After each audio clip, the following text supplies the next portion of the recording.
Hi, this is Vanessa Joy here with Shutter Mag, and I am going to tell you some embarrassing stories.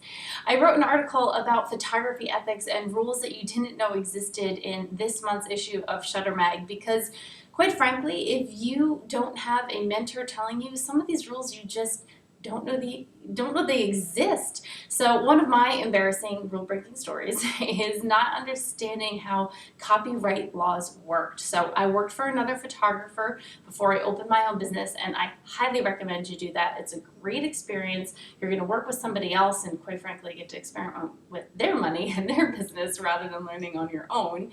But I was working for him, second shooting and primary shooting weddings as well, and when it came time for me to move on, start my own business, I thought, hey, I have all these photos I took, and I'm going to build my website with them.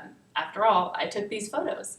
And when I showed my mentor the website, and I was hoping, obviously, for him to be proud of me, I received very different feedback, and he was disgruntled that I had used these photos, and he claimed that they weren't my photos, and all I could think of in my mind was, what? What do you mean? I took them. Of course they're my photos. But the way that copyright laws work is that when you are working freelance contracting or employee for another company, the photos that you take belong to the company, not to you. Now, while working with other photographers throughout that experience and then moving on, things have changed a little bit. So whenever you're working with another photographer or another photographer is working with you, you just want to set these kinds of expectations.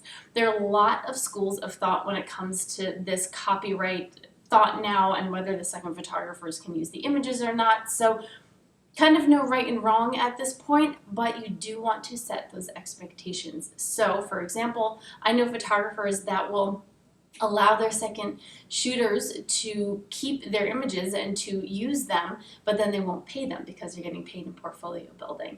And other ones, if they get paid, then they don't get the images. And some of them just let them shoot on their cards and they hand the cards over at the end of the night, so they don't even have the images. Almost like it was with digital negatives. Really, that's almost probably where the whole concept came from was, you know what, I'm shooting and I hand over the negatives, so there's really no way you even have the photos to use them for your own portfolio. The last little story I'm going to tell you is about while I was second shooting for a friend of mine. The biggest thing you want to avoid is making them look bad. So I did this to an epic proportion. I was being fed, and I'm from the New Jersey area, so vendors don't always get fed. Sometimes they do, sometimes the food is very questionable. And we were fed at this particular hall 4 pieces of cheese ravioli.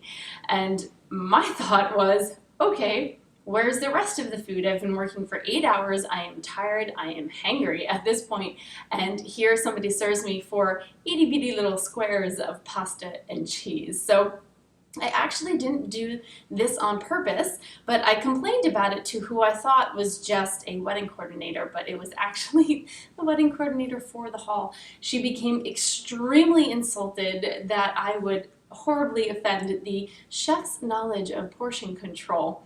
And no matter what I said at that point, no matter what I did, she just would not forgive me. And sadly, I made the photographer that I was working for look bad because I was representing their company.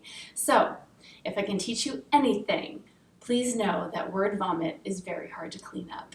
If you want to learn more about different rules that you didn't know existed in the photography world, check out my article this month in Shutter Mag, and I will see you next time.